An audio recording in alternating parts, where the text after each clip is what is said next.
This is And Happy New Year to you. It's a funny That's feeling. why we got you here. Funny feeling, Yeah. funny feeling New Year, isn't it?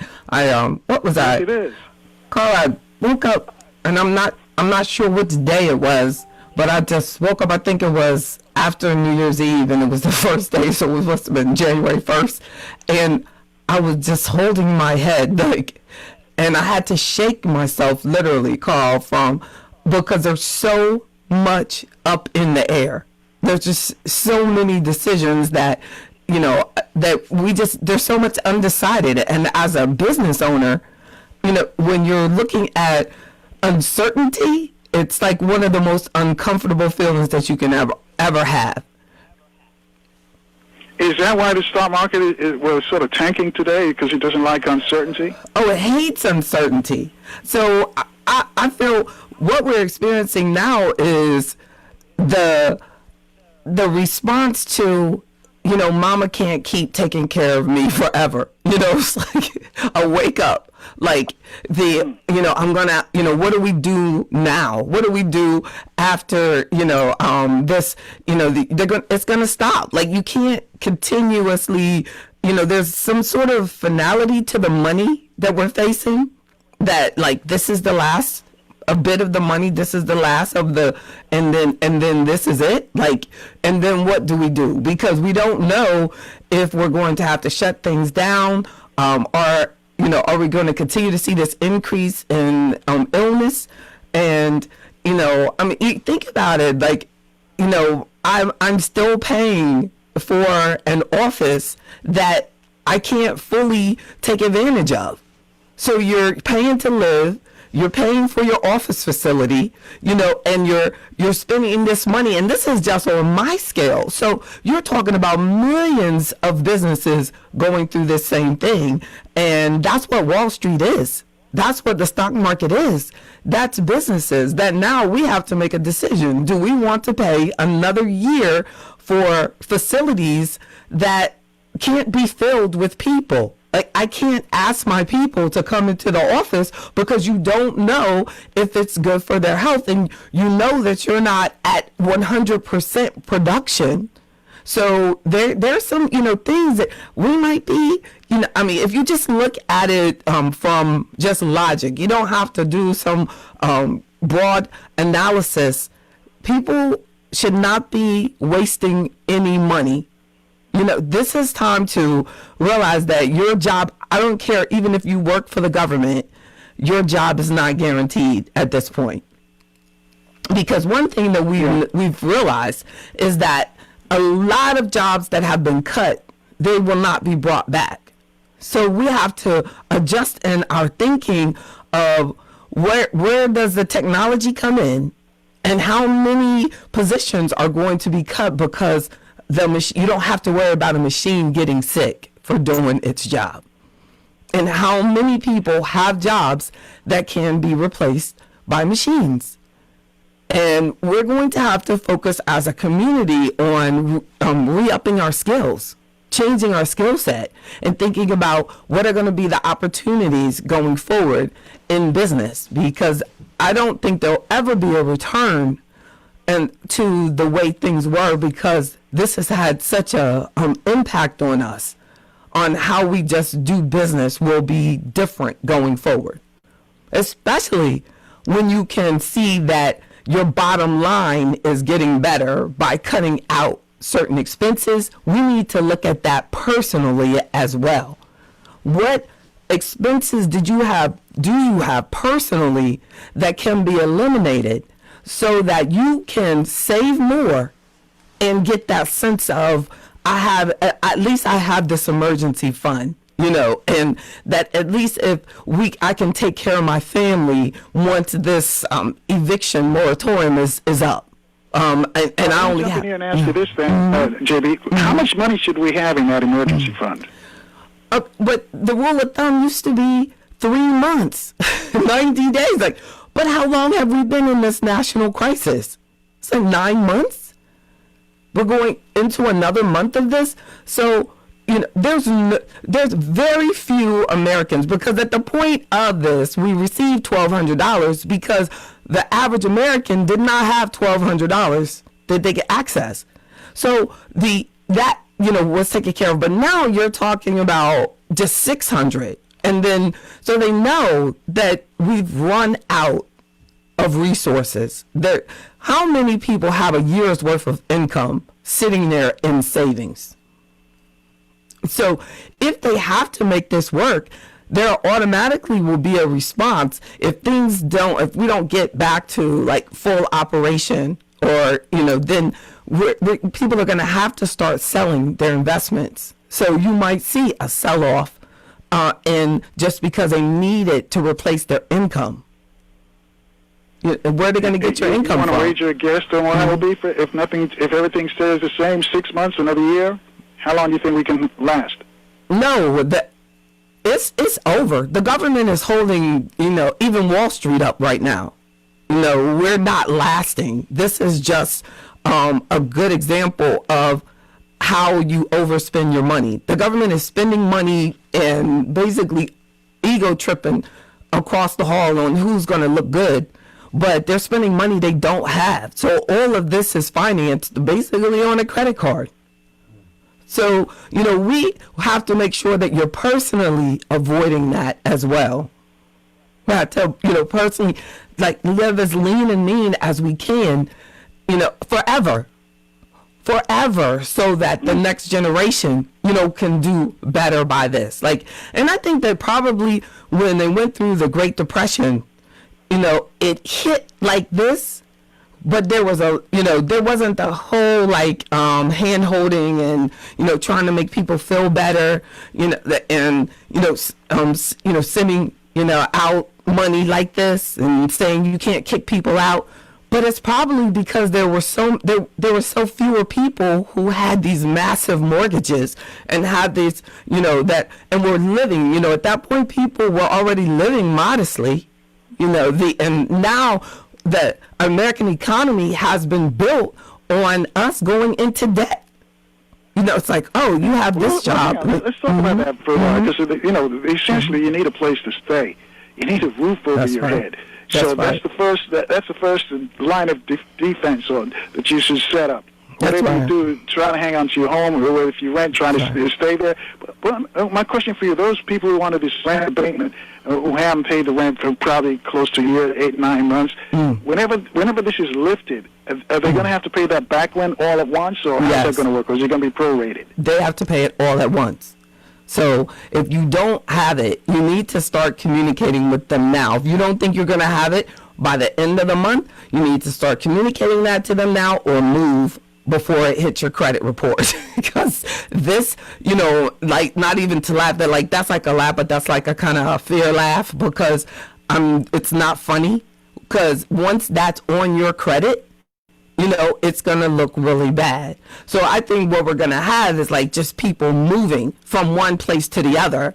People are going to, one landlord is going to take on people that owe a lot of money over there, and the other people are going to get those people that owe a lot of money over there. Because, it's, if you didn't have it in December, so they gave you a 30-day extension, what's going to happen? Because your 600 is not enough to catch it all up if I didn't have it in December. So there's not that much that can change, except for, if you think about it, it may have been that they just really wanted people to spend more on the holidays and continue to build the economy. They just didn't want that hit right then. You feel me on that? Yeah. Well, let me ask you, is it too early to tell whether that happened, whether folks who got the $600 went out and blew it over the holiday? It is. I only know a few people, but a lot of them went out. But I think that because the holiday fell on that Friday, that banking day was lost. So that you missed Friday, and you miss Saturday, Sunday, so tonight the deposits will show up, unless someone gets deposits halfway. But it always amazes me is how do banks, how are they so slow on deposits but so fast on withdrawals? They'll withdraw all the way through the weekend, but your deposits don't show up till Monday. Is that just me, or has anybody else noticed that? But and we're not having a big drop. on Wall Street, but it's, we're still in record high, arena. Nothing like what we felt in March. But one thing that we must realize is that the government will do everything it can to support the American economy. Like that when we think that we're capitalists and people like this, when they want to complain about the country and I'll say, oh, capitalism, ruins the country. This is not capitalism. Hang on a second, JB. Yes. We got to take a short break here. When we come back, tell us why Wall Street is doing so well and Main Street, us, are struggling. That's right. 800-450-7876. Speak to our guest. She's a financial advisor. Her name is JB Bryan. We'll take your calls after the short break right here on FM 95.9 and AM 1450. WOL, where information is power.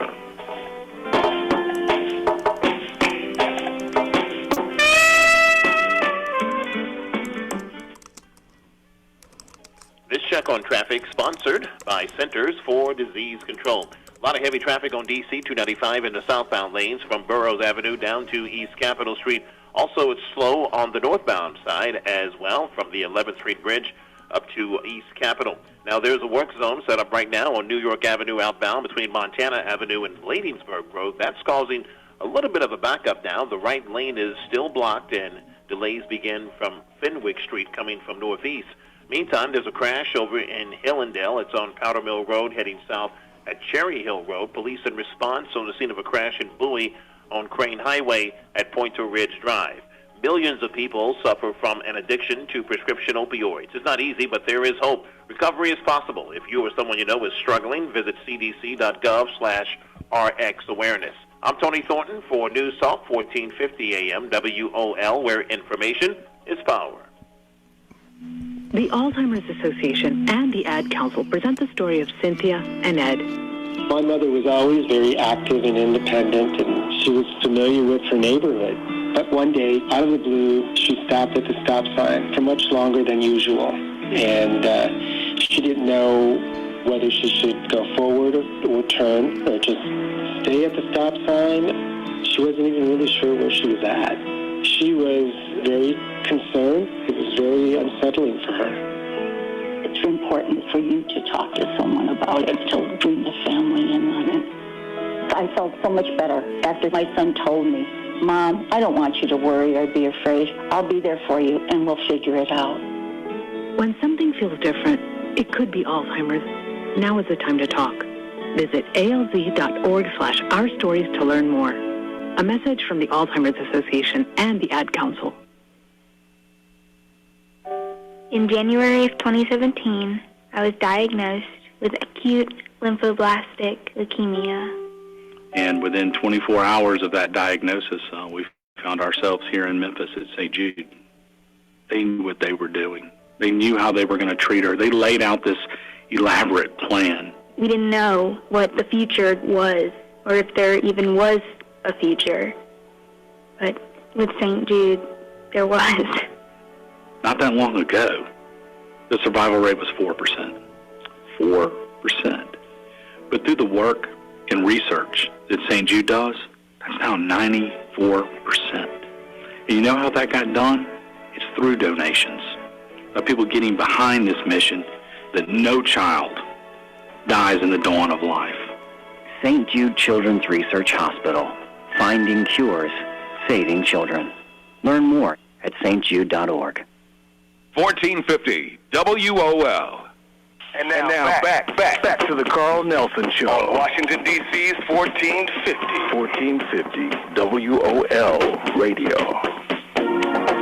And understanding this, folks, I guess is financial advisor J.B. Bryan. What we're trying to do is make sure that next time this year, if we're all here, that we're in a better financial position next year, 2022, than we are in 2021. That's why we have J.B. Bryan here. Give us some tips on what we should do. So, J.B., before I left, the question I asked you was about Wall Street. It seems like the rich got richer, the poor got poorer. What happened? Well, definitely Wall Street received the bulk of the support from the government. You know, the Federal Reserve basically just threw money into businesses to help them survive, and bringing down interest rates and everything so that they could actually borrow money very cheaply, basically at nothing. We're giving away money to keep the stock market growing and businesses in a confident position so that they can continue to support their stock values. And that keeps, so basic, really, the stock market moves based on the future. Where Main Street, we're living in reality. So they are skipping. So when you're buying stocks based on what you think this company is going to do in the next 10, 20 years. That's what we're supposed to be doing. If you're in the stock market, it's for the long term. So that's what we're seeing now, that the investors, mostly institutions, and unfortunately the majority of our community does not participate in the stock market, which in my opinion has a lot to do with the huge wealth gap, because we're not participating in the market that is actually getting the most government support. Because we don't see it. We don't have anybody, thank you for this opportunity, but we don't have anybody really giving us the truth of the matter, that this is where the money goes to support these huge corporations that are employing massive amounts of people to keep this country going. But when it goes to Main Street, to our small businesses, that at the point, I was looking at some research that there was a study done on right at COVID, and it was showing that the average small business that stayed afloat for that was spending about $10,000 a month to stay afloat at the point of the pandemic had about half a month's worth of that $10,000 that they needed just to get through the next month. So they were really pushed on trying to get that payroll protection loans, those loans. So that once you get those and you have to make that payroll in order for it to not be a payment, then I hope that the bulk of businesses that actually took out that money realized that the point was for you to keep people working so that you were sending back tax revenue. So your money needed to be spent on paying the taxes, paying the employees, paying and keeping that. That's what that money was for. If you didn't spend it for that, Main Street now has a debt to pay with their name on it. But that's not what happened for corporate America when you're talking about like the S&P 500, and the companies that are in the Dow Jones. We're talking, they were actually given the support that we really needed as small business owners. They got free money. Federal Reserve said, like with the situation where we had the financial crisis in 2008, 2009, and those financial institutions were given money to stay in business, forced to take money from the government to stay in business and stay afloat. And when you're invested in something that the government believes in and is going to make sure that this business that you're investing in, it stays in business, wow, look at the advantage that people that are investing in the S&P 500 or the Dow Jones component into investments, look at the advantage they have over someone who has a government loan and they're just excited because it's a rental property and they can try to get an extension of 3 months of not paying the payment, which gets added to the end of theirs. That's the majority of our community where we are. When we're investors, unfortunately, it's usually the real estate market. So when we got into this economic crisis in 2008, 2009, and it hit real estate hard, it hit our community hard. And I see that happening again too, Carl, because there's so many commercials and push about the real estate market, and we're moving away from regulated investments as an option. When we let me jump in and ask you then. This thing, JB, is real estate still a good buy, a good investment today? You have to be more careful than ever today, because there's this excitement about being able to take things that people are losing, or they can't make their payment, and they can't, but and you're going to flip it. But who are you going to flip it to? And what are you going to have to put into it in order to flip? So you don't realize how easy you can mess up your financial life by investing in something. You know what I mean? I don't care if you think, it's only 20,000 or it's 40,000 and you get this and it's worth this. It's only worth what you think it's worth if you can sell it for that. That's it. So I'm just saying that we have to be careful with any investment, especially if it's not regulated when you're talking about the stock market, and we're afraid of it, but at least it's regulated, and you have historical information, and you have annual reports and prospectuses and all of these things, and you can talk to licensed professionals about it that are regulated. But it's too often in times like these, the easy money will get your attention. And that's what I want us to be very careful with. I want us to stop overestimating quick money and start overestimating what you could accomplish over the long term. Long term. If you look at no matter what happens on the stock market, in the next year or two, if you look at that over 20 years, that's what we should be thinking about. All right. Let me tell you again. For the folks who live check to check, who are actually still working or just getting unemployment or Social Security, what should their concerns be going into the new year? Should they be concerned about the economy, the check to check, or just have a job, or being furloughed? What advice do you have for those folks? They said we should all do everything we can to never live that way again. Because most very wealthy people that we know are about one movie or one paycheck away from being broke too. So when Carl speaks of people that live in check to check, he's not just talking about people that don't make a lot of money. There's people that make $10,000 a month and are living check to check. I meet them all the time. 12,000, 13,000, like big money, I'm making 200,000. But if you are overextended, like a lot of Americans are, then you're nothing different but a lot worse off than the person who makes 2,000 a month, but only spends 300 of it. Is living within their means and saving 500 a month. There are people, so what we need to do is make sure that we are living below our means so that we can save more. So you have to do two things in order to save more. We're going to have to work harder or spend less. And we got to work harder and smarter. People say work smart. You can be as smart as you want to be. But if you don't work hard, it just doesn't happen. They can tell me whatever they want. I don't know any very wealthy person that did not have to put time in it. Even if they won the lottery, it took time in order to keep that money. Whatever it was, it takes time to maintain wealth.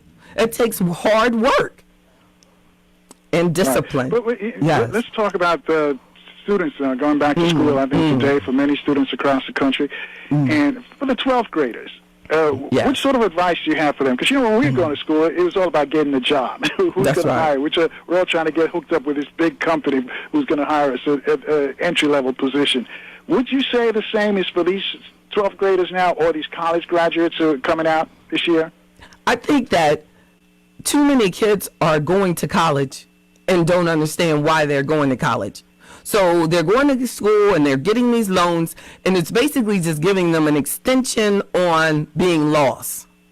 So I think that what we need to do before you allow your child to go into debt, you need to make sure that they understand what they're doing. Why are they doing that? But it's like, too many people are allowing their child to go into debt to get a job that pays less than the balance on the school loan bill. And I have found, like, now I'm studying, I'm taking PhD classes, and I have found that I am a much better student now that I have worked this long than I would have been if I had gotten my PhD in my 20s or even 30s. I would not appreciate it or have what I have to contribute.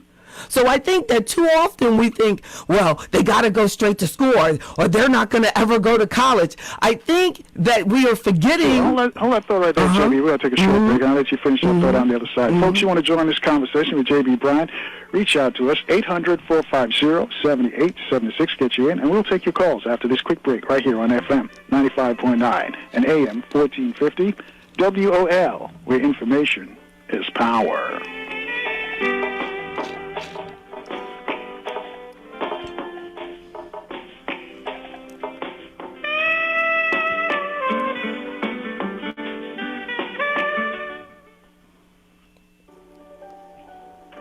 In the Army National Guard, family means everything. They really appreciate what she's done as a sister as well as a soldier and, supporting their country. Our parents, they were really supportive that all 5 of us would join. Family members that are soldiers in the Army National Guard inspire and influence, setting a path for others. It's validating knowing that, I kind of did my part to make sure this is what they actually wanted and that they feel the same way I do. I'm really proud that we get to help shape the future, and I know that my sisters are going to be amazing soldiers. Serving part-time in the Army National Guard instills pride that you and your family will share in. A lot of pride, and they're just out there doing something every day and then serving their country as well. I got my education because of the Guard. I got to travel a little bit and experience a whole different culture. Visit NationalGuard.com to learn more about part-time service. Sponsored by the D.C. Army National Guard, aired by the Maryland, D.C., Delaware Broadcasters Association and this station. Being in the Army National Guard is about more than just serving your country. It's about being there for your community when your neighbors need you most. The Army National Guard makes college affordable. Serving part-time lets you attend school full-time while you take advantage of education benefits that can help you graduate debt-free. If a civilian career is your goal, serving part-time allows you to work at a full-time job. The skills, qualities, and contacts you will develop in the Guard can open doors to a great civilian career. Want to serve but worried about being away from friends and family? Part-time service in the Army National Guard allows you to serve close to home. Serving in the Army National Guard lets you have the life you want while you enjoy the many benefits of serving your community and nation. You owe it to yourself to learn more about how the Army National Guard can fit into your life. Visit NationalGuard.com. Sponsored by the Maryland Army National Guard, aired by the Maryland, D.C., Delaware Broadcasters Association and this station. 1450 WOL, everywhere you are, via our mobile app. And now back to the Carl Nelson Show. On Washington, D.C.'s 1450. 1450 WOL Radio. And interesting with this, folks, I guess his financial advisor, J.B. Bryan, and the idea for having to come on first, he said, hopefully we'll give some advice. So next year, this time, if we're still here, we're in a better financial shape next year than we are this year. So she'll give us some tips of what to do, especially with that stimulus package money that we got. Some people say it's too little, you can't do anything with it. J.B.'s got some advice on that. But anyway, you want to get in on this discussion, it's 800-450-7876. J.B., I'm going to let you finish your thought. We were talking about should all children, or what would I say to an 18-year-old, and even for my daughter, who is now in the second half of her first year of college, I have told her always that college is not for everyone. And now she's studying engineering, but a lot of that is because I was focusing her on that. I wanted her to make sure that she was putting herself into a position to do something that she enjoys, but that actually would require that she go through school. Like, I don't understand how we think that it's okay to go around the barn. Like, if you have something that you're very good at, you do not have to go to school to do what you're very good at that. Like if you're an artist or, we need to free ourselves and know that it is okay for us to allow our children to love their work. And it could be because I love my work that I'm that way.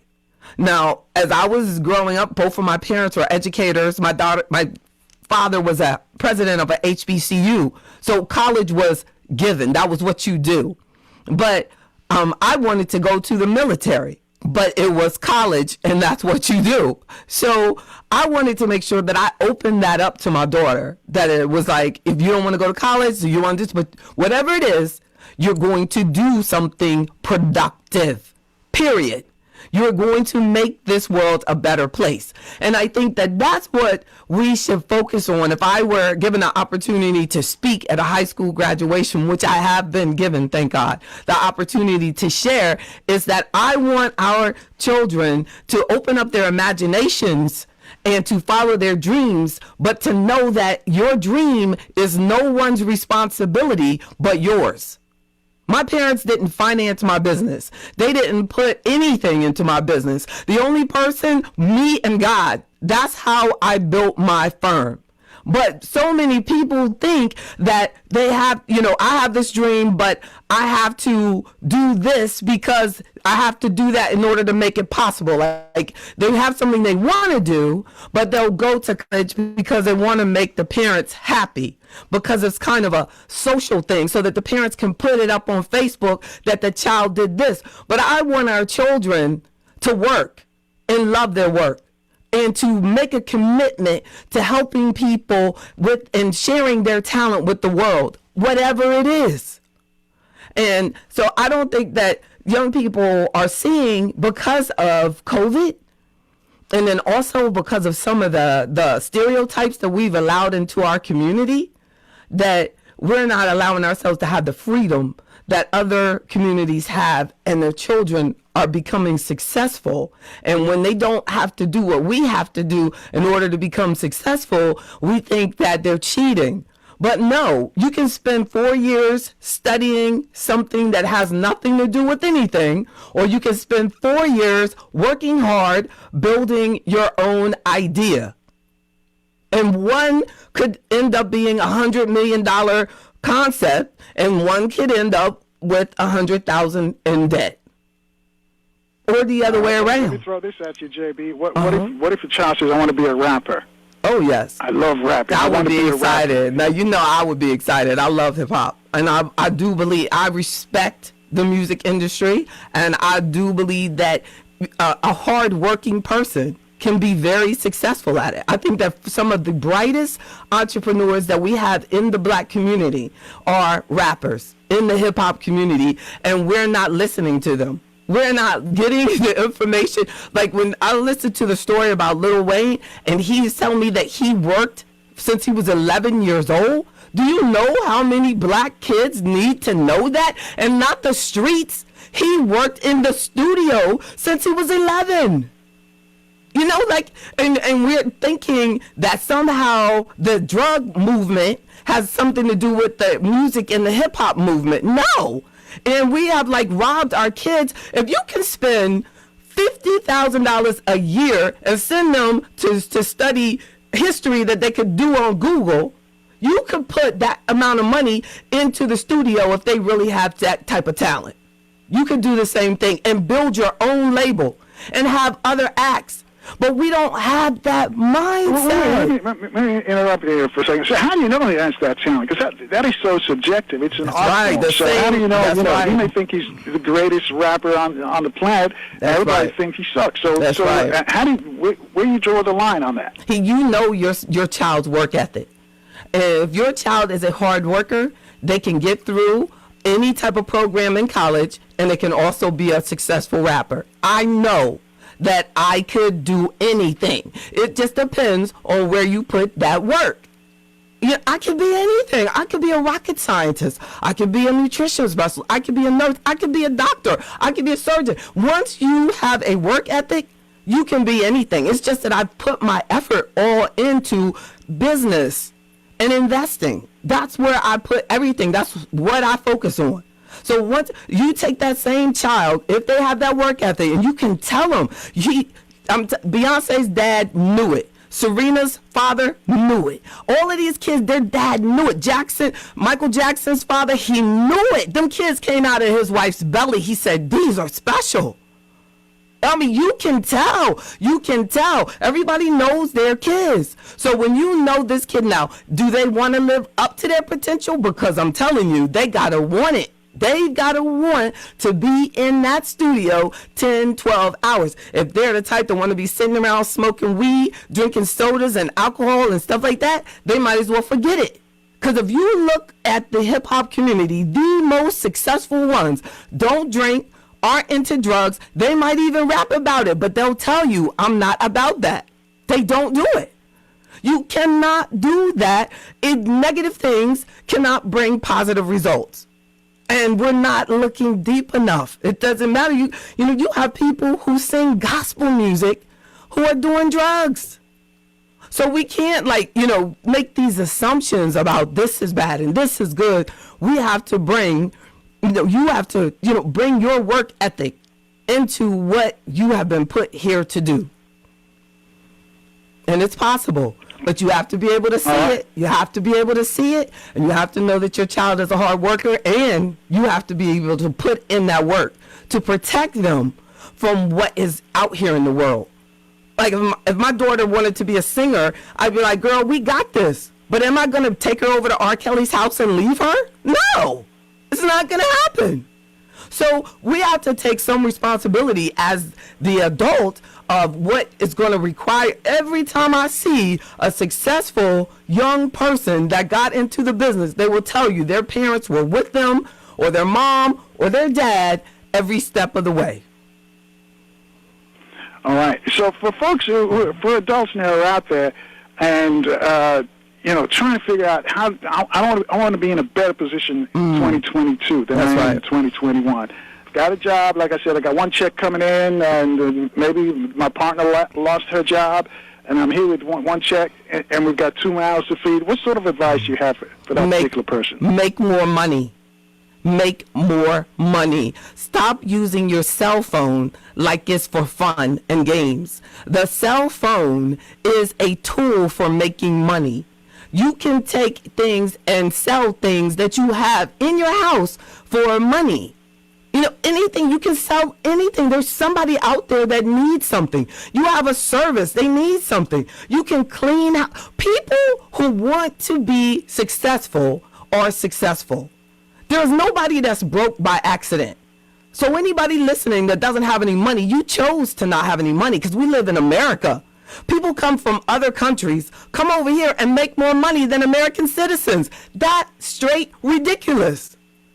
They get everything. You're going to get some pushback because we've had people up here complain about immigrants stealing their jobs. But they work. Immigrants getting breaks. But there's immigrants that are broke, coming over the border illegally, and the government handing them businesses. But there's some that are broke. But they don't do it to American citizens. Yeah. I want you to respond to that before I get the phone calls. That's a very good point. But they don't get stuff handed to them. So we should stop saying that. We have to realize that when given an opportunity, if a person plays it out completely, you got to be happy for them. I can't be mad at you if you got an opportunity and you played it all the way out. I got opportunities and I'm playing them all the way out. Nobody gave me no money.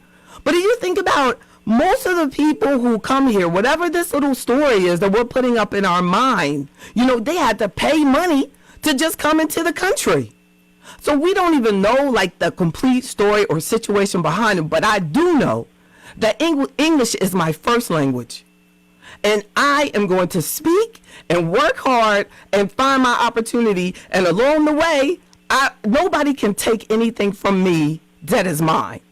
If they have to choose, this hard-working person in English is their first language, and this hard-working person, industrious and everything, but they don't hardly speak English, who is at an advantage? I'm at an advantage. all I have to do is do what I got to do. Hold on, thought right there. Got interested in what you just saying. I'll let you finish that thought on the other side of this short break right here on FM 95.9 and AM 1450. WOL, where information is power.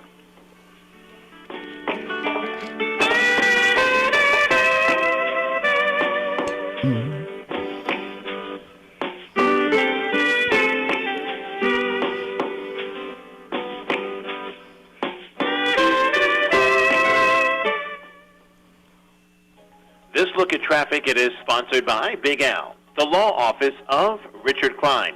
Well, there's a crash over in Bowie causing some problems. It's on Crane Highway at Pointer Ridge Drive. Police and response still on the scene there. The accident on the inner loop at Branch Avenue has been cleared, so all lanes have reopened, including the ramp to Branch Avenue as well. Now, through the 3rd Street Tunnel, picking up some volume now between Massachusetts Avenue and New York Avenue. DC 295 still slow northbound from the 11th Street Bridge up to East Capitol. And there's a work zone over in Northeast DC. It's along New York Avenue in the outbound lanes between Montana Avenue and Bladensburg Road. Big Al reminds you to call 1-800-HURT-123 if you ever get into an accident. Big Al, a law firm of Richard Klein, will make sure the insurance company pays for all of your medical bills. I'm Tony Thornton for News Talk 1450 AM WOL, where information is power. It was a normal day. He was in some minor accident, a fender bender. And I had this impulse to call him, but I didn't, because I thought I could call him later that week. He abandoned the car, he came home, and he shot himself without ever talking to anyone. When I came home that night and I found her, they told me that she had shot herself, and I couldn't believe it. I asked if he was okay. Shooting is unfortunately effective. There are not a lot of second chances.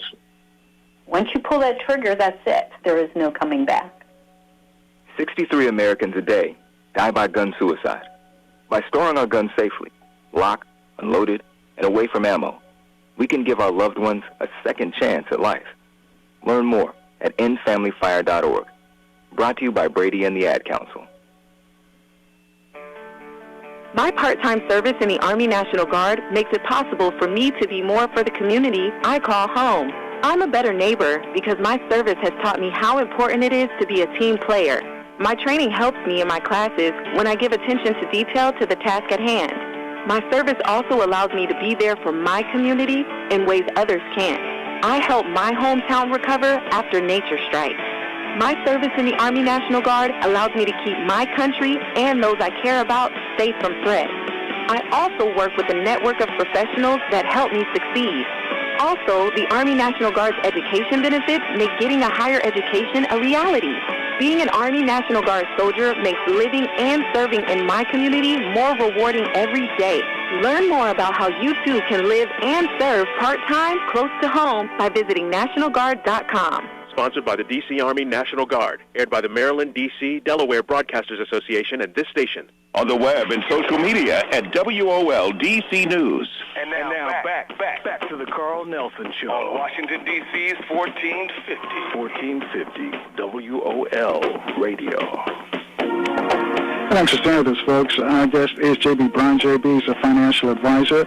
Like I said, we're trying to make folks be in a better financial position next year, this time than they are right now, if we all are here, if we get past this COVID-19. Speaking about COVID-19, though, Dr. Ali Muhammad is going to join us at the top of the hour. He's going to give us an update on COVID-19. There's a new strain coming out of South Africa, and they say they claim it's worse than the original. Dr. Lim's going to give us an update on that. And also, he's going to discuss the fact that some alternative that he has in taking the virus. And later this week, you're going to hear from chematologist Tony Browder. Tony's just back from Egypt, Kent. Also, Dr. Claude Anderson is going to unveil his economic plan for 2021. And Brother Zaki Baruti from the Universal African People's Organization based in St. Louis. We're going to talk politics with Brother Zaki. Brother Zaki ran for governor of Missouri at one time. And we're going to talk about the Georgia race, of course. We're going to talk about Trump's phone call, the phone calls we found out, and the fact there's going to be a big rally in D.C. later this week. And so much so that Mayor Bowser, the mayor of the district, is calling the National Guard to step in. So we're going to talk all about that later this week. So if you're in the DMV, keep your radio locked right here on FM 95.9 and AM 1450 WOL. So, JB, I'm going to let you finish your thoughts. Check this out. So I found this study about, the title of it is Why Some Immigrant Entrepreneurs Thrive Where African American Entrepreneurs Cannot.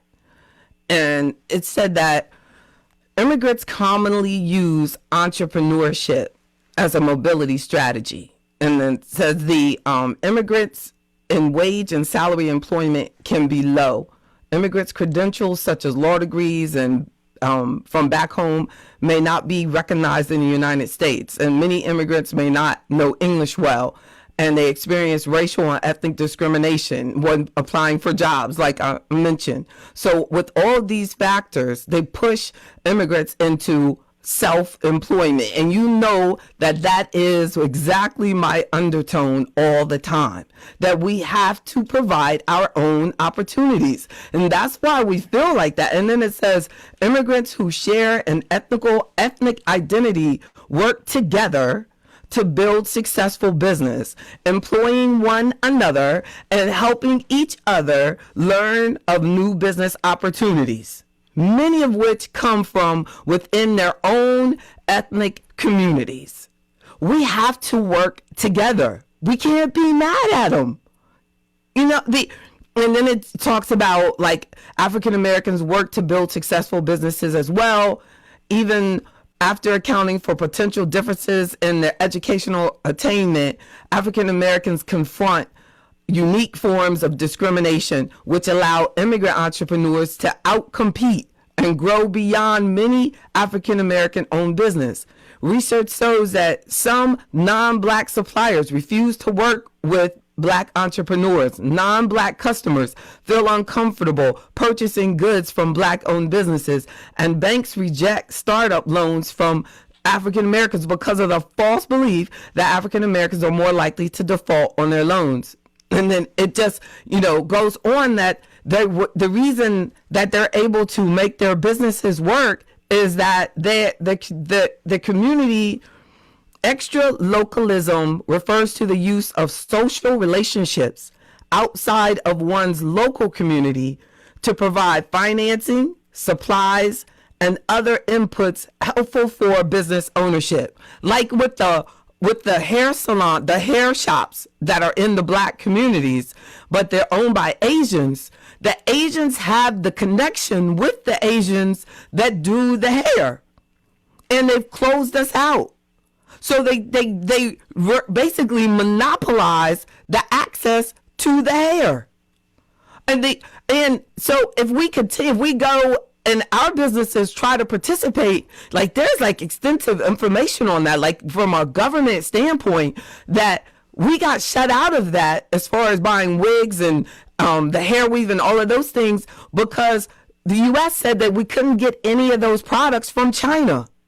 And that impacted our community greatly. And because the only other sources were the ones that would not let us in.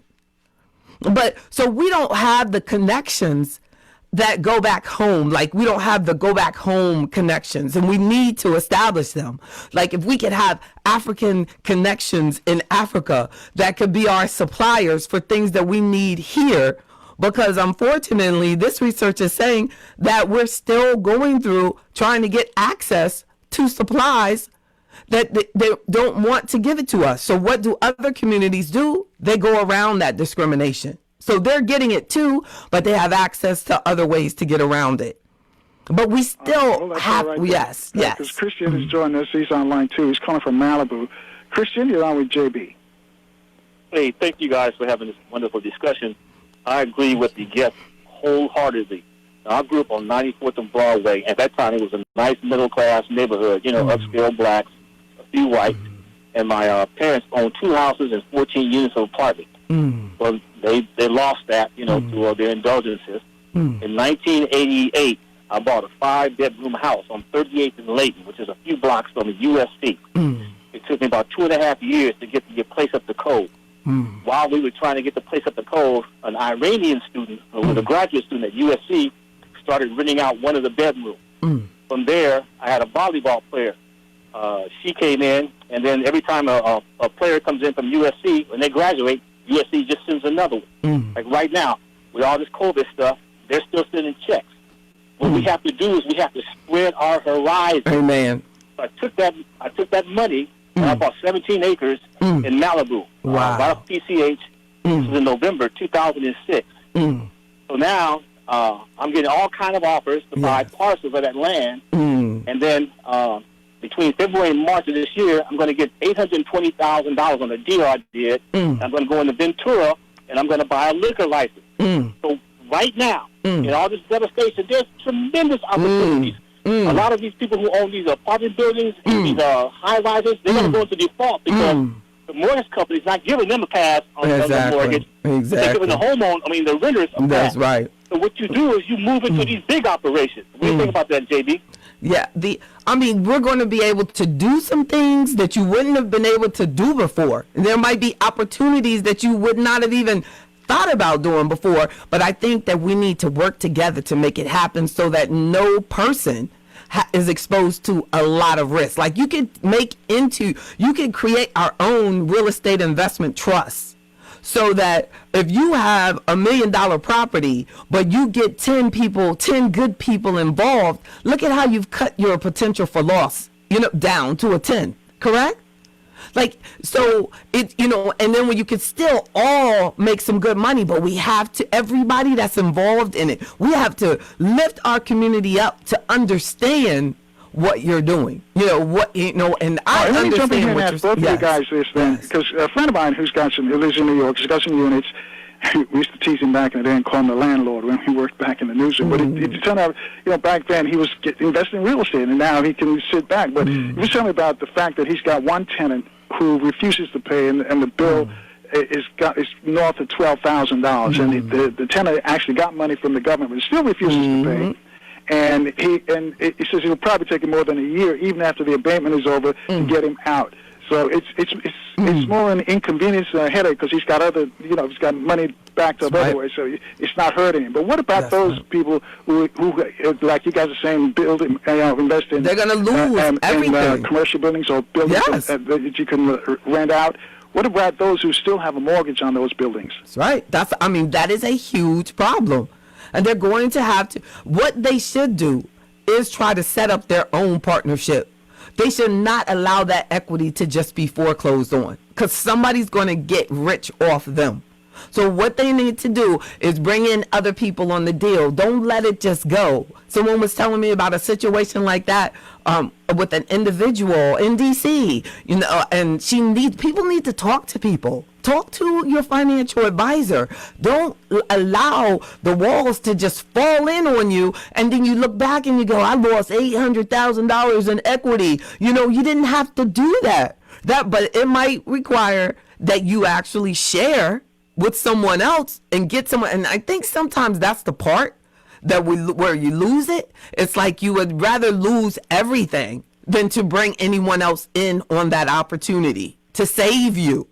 You've got to. So we have to realize that if you have equity there, then bring in an investor. You don't have to give up your ownership. Like a lot of the investors come in and they go, I want it. You got to move out and I just want it and I'll handle it. You haven't gotten anywhere on that. What you want to do is get in a position where they will help you catch it up, and you do this in writing and make sure that you are still the owner, or if they brought in 20%, then they are 20% owner, you're 80% owner, and as soon as you get into a position of refinancing, put it in writing that you can buy them out.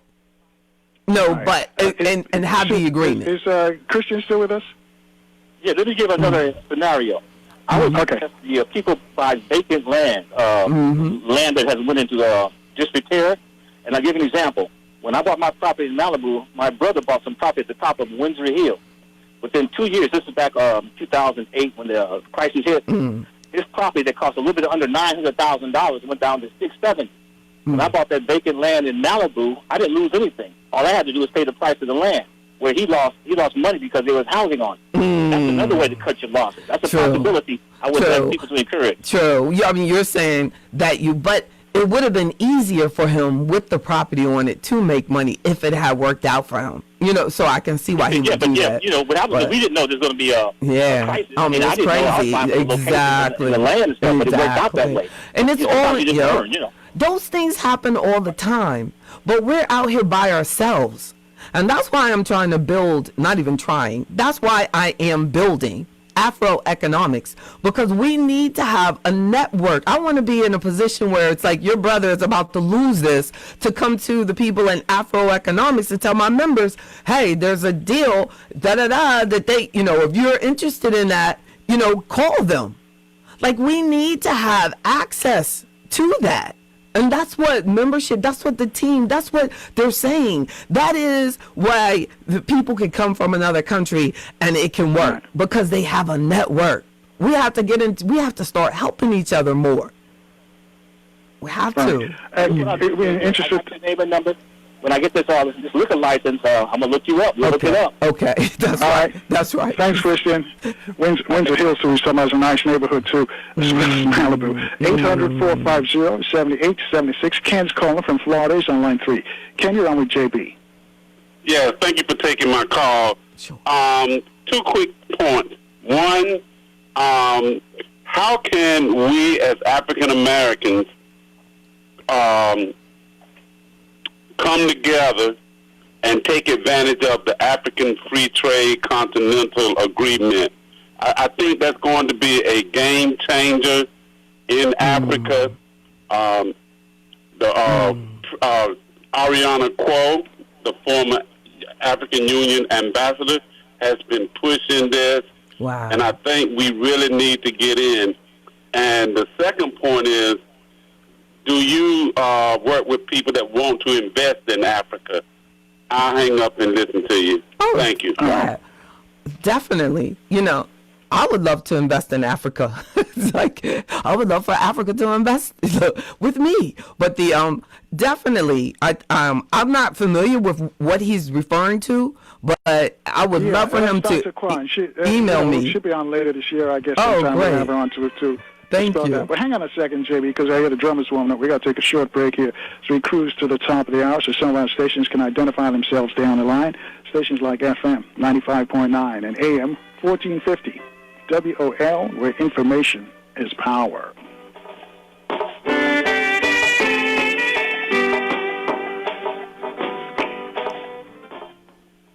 What I know about courage, I learned from my adoptive mom.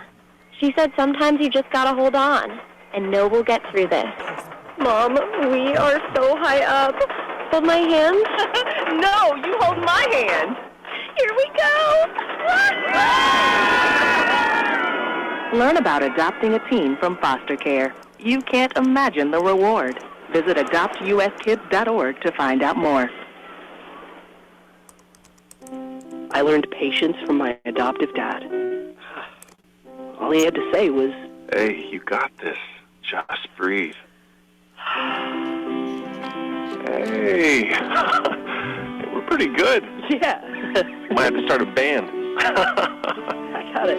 Learn about adopting a teen from foster care. You can't imagine the reward. Visit adoptuskids.org to find out more. This message is brought to you by Adopt U.S. Kids, the U.S. Department of Health and Human Services, and the Ad Council. My mother was always very active and independent, and she was familiar with her neighborhood. But one day, she stopped at the stop sign for much longer than usual. She wasn't even really sure where she was at. It's important for you to talk to someone about it. I felt so much better after my son told me, Mom, we'll figure it out. When something feels different, it could be Alzheimer's.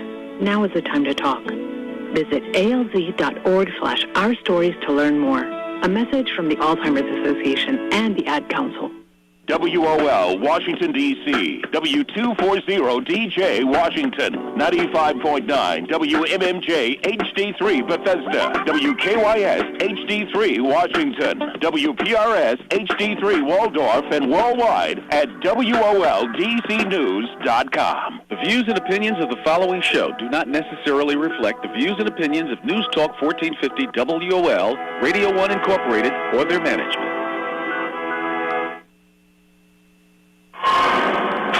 Welcome to the Carl Nelson Show on Washington, D.C.'s 1450 WOL Radio and live around the world on WOLDCnews.com.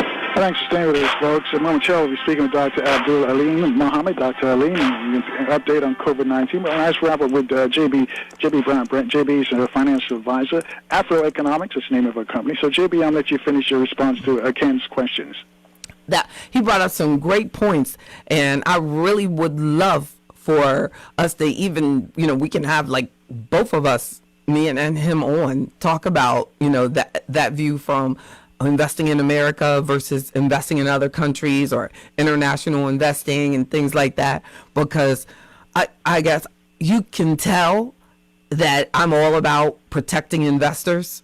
So my thing, I've been in financial services for 30 years now. So it takes I want to see everything in writing. So it doesn't matter where it is or what country, as long if it's on this planet and my client is thinking about putting money in it, I want to see it in writing, and I want all the details. And what hurts me is a lot of times my members and clients sign things and then they show it to me later. And I go, don't do that, because you're breaking my heart. I was like, there's nothing that I can give you any feedback on. I was like, if you don't show it to me, show it to an attorney, show it to someone, but don't just sign stuff and then go, I want to show you later, because the mistakes that I have seen, especially in real estate deals, will break your heart. So be very careful what you're doing, and anything connected to your property.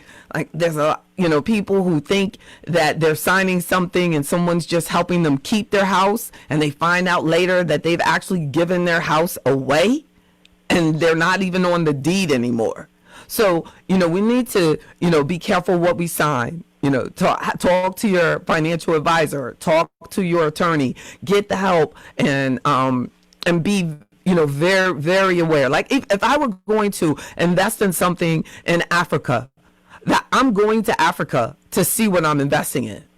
There are so many people that invest in any country and anything, and they never go see what it is. You don't know what it is. Well, that's a question we'll ask Dr. Quell when she comes back. But before we got to move on to Dr. Aleem. But before we do that, JB, how can folks reach you? They want more information. They want to get stable. They want to get set for 2021. How do they get to you?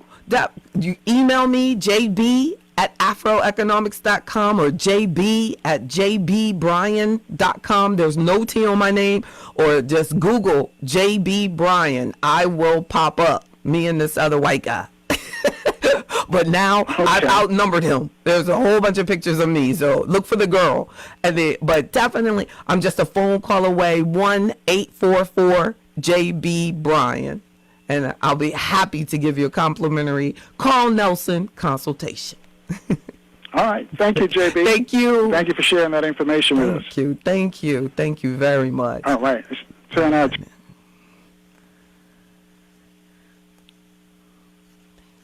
All right, there we go. Right. Thanks, everybody. I appreciate y'all. I see you, Miss Hargrove. I see you, Miss Williams. Hi, Mr. Lewis. Mr. Anderson. Got y'all out. Miss Perkins. Mr. Brown. Good to see you. Two Moseses tonight. And Mr. Jenkins.